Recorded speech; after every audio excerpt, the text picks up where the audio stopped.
The opportunity to attend school is an experience we all share, but what we truly encounter during that experience is unique from one individual to the next. My school memories began with me being seen by my teachers as a menace. My desk was always close to the teacher's desk. I wasn't allowed to go outside for recess, nor was I allowed to attend school field trips. I went to school each day hearing the negative comments made by teachers about me, seeing their ugly looks and the occasional shaking of the head, by adults who were supposed to care for me. I felt alone and isolated, but I didn't blame the teachers or the principal. I blamed myself because it was my own fault, or so I thought. I felt hopeless. I went to school each day wondering, how can I fix things? How can I make it better? I went to school and I had my homework and my schoolwork, and I was the only child, so of course I wanted to be social and enjoy my friends. So I talked a little too much sometimes, but I never shared with my parents or my family how I felt at school and how I was being treated. I was embarrassed and ashamed. I felt powerless over my situation. But in 6th grade, I decided to run for class president, thinking that this would be a way to change my image because I was still seeking the approval of the adults in the school, especially my principal, who nicknamed me Crystal Pistol. I won that election, and I was ready to begin my transformation, to finally conform and be the student all the adults in my life wanted me to become. But unfortunately, the teachers and the principal said that I didn't have the character necessary to represent the 6th grade class. So I was so heartbroken, but I shrugged my shoulders and said, I don't care. I was beginning to believe that I was a bad person. On the last day of elementary school, my principal stopped me in front of everybody on the way to the bus to say, your behavior will not be tolerated in middle or high school, so I'm sure you'll be suspended or expelled. I have never forgotten his negative prophecy. Strangely, amidst all the hurt and turmoil and degradation that I faced, my love for school continued to grow. I wanted to prove everybody wrong. Still trying to recreate my image, in middle school, I decided to be the boys' football and basketball team manager. This gave me a sense of purpose.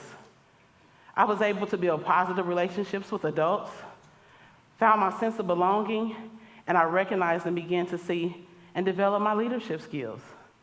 So by the senior year of high school, I decided to run for president of Future Teachers of America, and I won.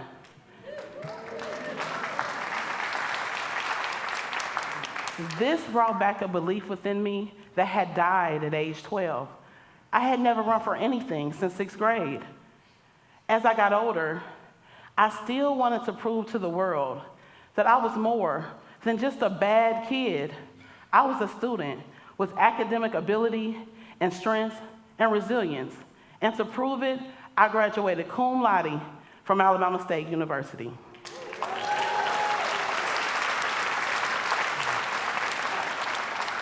As my leadership ability continued to emerge, I decided to pursue a career in education that would allow me to change a system that does not meet the needs of all of its students. I have been a teacher, a principal, and an administrator. I fought to find my voice, conquered school hurts that left me feeling inferior and inadequate, and I recognized my call to leadership. This is also the platform that I use to tell educators the importance of creating a positive school climate and culture. I call it critically supportive leadership. It was the missing piece in school for me, and still is the missing piece for students like me. I needed to be nurtured with support and encouragement while fostering unconditional love through words and actions. Simply saying, Crystal, I see that you always make A's. I'm so proud of you. Perhaps I'll get you tested for the gifted program. I needed to be led by those willing to throw away their middle-class values, embrace cultural competence, and also create a human connection with me. Cultural competence is the ability to understand, communicate, and support students across cultures. I needed community support that would allow me to grow socially, emotionally, and psychologically, and to empower me. It's very important that our schools and our communities work together to create the whole child. I needed to be taught by teachers that are fair and willing to give me a new start each school day. I once asked a colleague, how would you feel if you went to work each day and you were belittled, embarrassed, and isolated? She stated, I would quit. Of course, we all would. But children don't have that option. They are forced to come back each school day. So we've got to make sure that we build them up and provide them the opportunities to grow in love and support.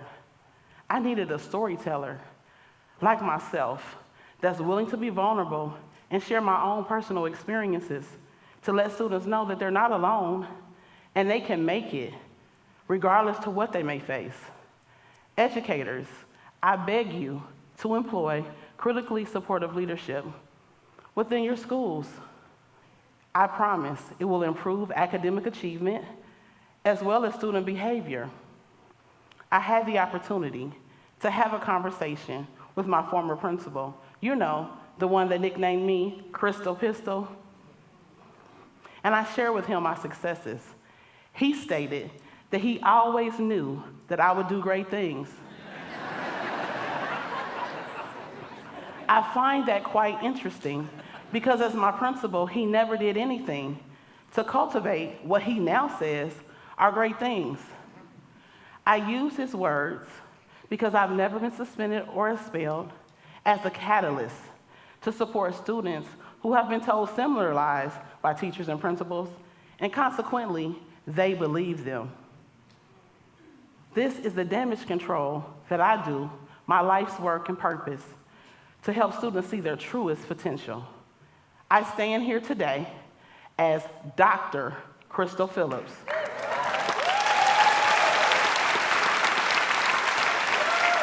An educator, recreating schools that build students up, not tear them down. Thank you.